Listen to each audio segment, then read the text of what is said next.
Child is this who lay to rest on Mary's lap is sleeping, whom angels greet with. Nobody's out with the sniffles today.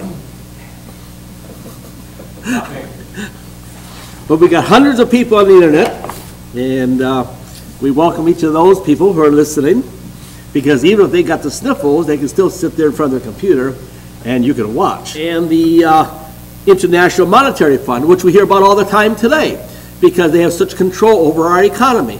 Well, International Monetary Fund and the World Bank, the major architect was this Lithuanian Jew, Harry Dexter White, who Elizabeth Bentley, during the years of the Communist Party, identified him as a communist. Now, prior to the Second World War, it appeared that they want to change the standards of righteousness. That's the whole attempt, to change the standards of righteousness. We see this going about us all today.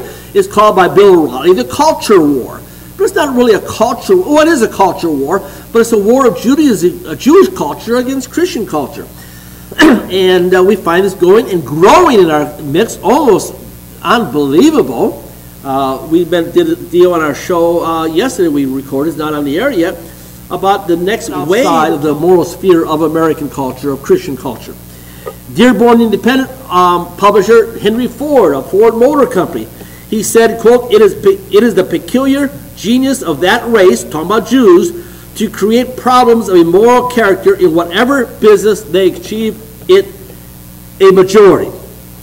Goldberg says that in almost every case, Jews in Hollywood, news media, or the government insist that they are guided by Jewish values. There have been five who are saying these things. But these are themes that have been struck from at least Senator Joe McCarthy.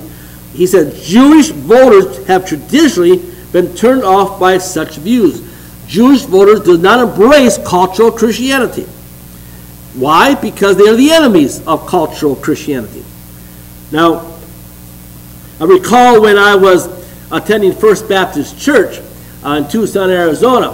Pygmies don't know his law. They weren't given his laws. The people, Filipinos, weren't given his law. China wasn't given his law. They weren't given his faith. Jews said, fight hard for the faith that was given to the saints. And who was given to? We can look at Psalms 147. It was given to Israel. Now, we know Israel is the white race. And we're not going to try to prove that now. If somebody's just hearing this for the first time, we're not just saying that, pulling it out of thin air. We could talk about that indefinitely extensively. But right now, the white race is Israel. And it was given to our people. Amos chapter 3, verse 2 says, you only have I known of all the families of the earth. That's what God tells Israel. He looked at Israel and said, you only have I known. You only. You only.